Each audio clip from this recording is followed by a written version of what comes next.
Coach Underwood. There's a lot of factors that always go into it, but it seems like over the last 4 or 5 games, your receivers as a whole, it seems like you've been taking some steps forward, getting more consistent play, getting more big plays out of the group.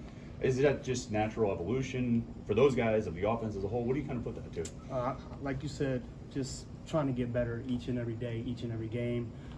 They have a really good relationship with Christian, and I think that's showing on the field. And the guys are just trying to take ownership and just doing their job each and every play, and they're doing it. Konate obviously had a rough moment in the game with the fumble. Mm-hmm. How did he take that moment, and how have you seen him deal with that since?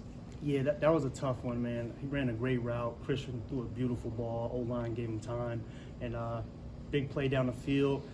And the DB made a fabulous play on the ball. And it's a learning experience for Konate. When he came to the sideline, I said, bro, now I'm going to get to see, do you have bounce back ability?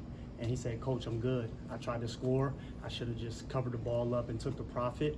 And we learned from it. That's it. But he pushed forward in that game, and I love where he was mentally throughout. As the passing game coordinator, I just crunched some numbers. 76% of your offense's penalties this year are pre-snap. So when you're committing those fouls before the ball's even snapped, it's making your job harder to kind of dial things up. How much more difficult does it get when all of these errors are coming before the ball snap and you're turning a 3rd and 5 into a 3rd and 10? Absolutely, you hit it right on the head, man. You can't shoot yourself in the foot, and that's something we need to work on offensively.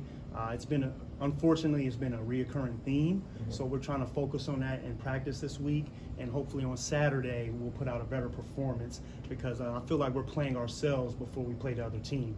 So we got to clean those things up for sure. What do you guys do as a coaching staff to challenge your players? Because obviously this wasn't just a problem this week. You guys have had this problem all year. How do you guys change the tone? What do you guys say in a meeting room to fix that? Coach Narduzzi does a great job of showing the staff the penalty report, also showing the players the penalty report. So there's ownership there, and nobody's trying to screw up, And by the guys seeing it and showing that in front of the entire team, it's like, damn, I got to fix this. So it's just about just locking in and having good focus. That's really what it comes down to. And as coaches, we got to hold them accountable. When you look at the false starts, I think you guys have 26, which is a third of your penalties this year, and they're not just on the offensive line. It's been wideouts, it's been running backs. What can be done to address? Is the snap count too difficult? Is it just a change with the O-line and quarterback? I would say it starts with a lack of focus. So we just got to focus up when we're out there, number one. Number two, with the O-line situation, we've had a number of guys playing, older guys, younger guys, so I could say that may be a part of it. But at the end of the day, we all have a job to do, and we just have to do it. Whether we have to be simple with our snap count, maybe that may be a thing we need to look into, but whatever the issue is, we got to fix it.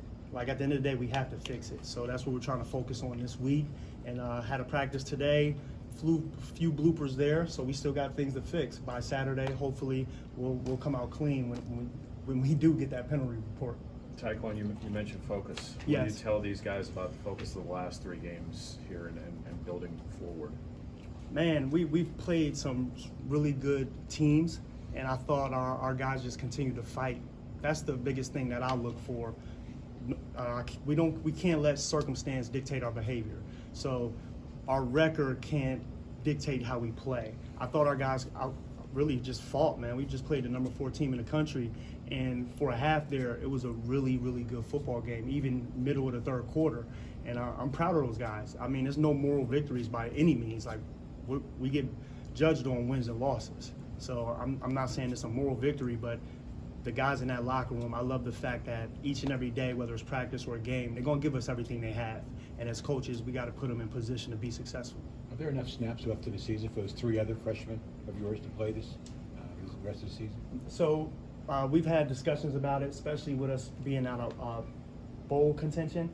With the last 3 games, definitely want to see what we have there. So we're going to talk about it as a staff and see how the game goes as well. But I would love to get those guys in there just to get their feet wet, get them going, give them a little motivation going into next year. But we'll see what we decide to do as a staff. What's been your evaluation of Christian last game and also so far this season? Honestly, man, to be thrown in the fire the way he was, and we played a gauntlet of teams. Like you guys, what was that, 3 ranked teams the last 4 games, and personally, I feel like it hasn't been perfect. It hasn't been bad. I mean, every day is a learning experience, and he's continuing to learn. And I feel like he'll be better for it. Experience is the best teacher, and he's getting experience right now. And it's been great to work with him. I will say that it's been great to work with him. My guys, they have a tight relationship with him, so I feel like for my guys, it's been really good. It's been really good. Now we need to pitch and catch better. That's one thing I will say, and it starts with us just creating separation, getting open, so that the quarterback can deliver us the ball. So I'll continue to be on my receivers about, hey, we got to get open and do our job. Curious, when you were a player, what kind of accountability did you respond to best? You know, those things like we're talking about false starts, focus, that kind of thing. What did you respond to? Was it coaches getting in your face, yelling, making you run, just trying to put film in front of the other players? I mean, what did you respond to? Me personally, I would say, number one, I was raised by my aunt and uncle to always take ownership. If I screw up, raise my hand, hey, that's on me, and just try not to let it happen again. And then you're going to have different coaches throughout your career. Some guys are, hey, you're going to run for a mistake. Some guys are going to get on you and scream for a mistake. It's different coaching styles. No one way is right, no one way is wrong. I just try to just be real with my guys. Hey, penalties and turnovers, that's how you lose games, man, especially the turnover battle.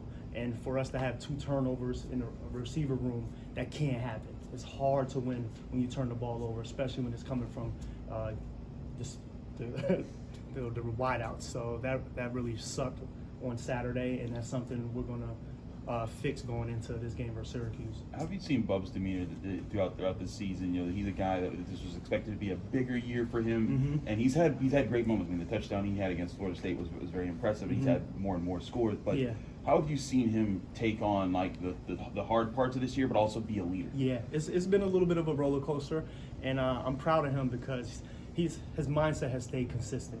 Through the ups, through the downs, he's been the same person in the building and the same person on the field at practice. And I told him, man, no matter, you can't get too high, you can't get too low.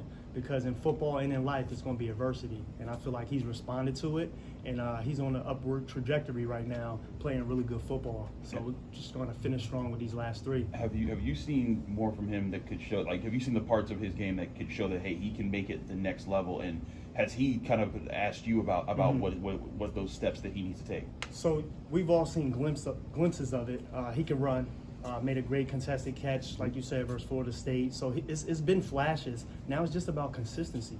The guys in the NFL, man, are the most consistent. It's not the most talented, it's the most consistent. And I try to preach that to the guys, and he's working on that. And I think that'll help him finish this year strong and onward into the next level. Final question. Yes. You mentioned the fumbles on Saturday. How did you see, and what was Konate's demeanor after that play? Yeah, it was actually good. Like I said earlier, ran a great route, made a huge play. The kid from Florida State, man, made a fantastic play. It's unfortunate, but I love the way that Konate bounced back from that. Even directly on the sideline, I said, what happened? He said, Coach, I tried to score. I should have took the profit and just covered the ball up. And he knew right away, and the way he was mentally the rest of the game, I was super proud of him because it showed that he had bounce back ability. Because some guys can go into the tank and never recover from a play like that. Tiquan, as a Jersey guy, to coach a game in Yankee Stadium, what's that going to be like for you? Man, first of all, tickets. Oh my gosh, I got to get a lot of tickets. That's for sure. But it's awesome, man. I grew up a Yankee fan, so to be playing in Yankee Stadium, man, it's a great opportunity. A lot of friends, a lot of family going to be at the game, so I'm really looking forward to it. And a lot of history in that stadium. A lot of great players have come through there. So I told the guys, man, this is special. So don't treat this like just a regular football game. Like, this is different. You gonna walk out there like Jeter? This is where Jeter was. The captain, right? Yeah, that's the man, man. Derek Jeter's the man for sure. Thank you. Like, I grew up Tino Martinez, Bernie Williams, Derek Jeter, Paul O'Neill, like all that crew, and they were rolling, man. And then I played for the Patriots, so I'm rooting for the Red Sox. It was tough up there. It was a little limbo.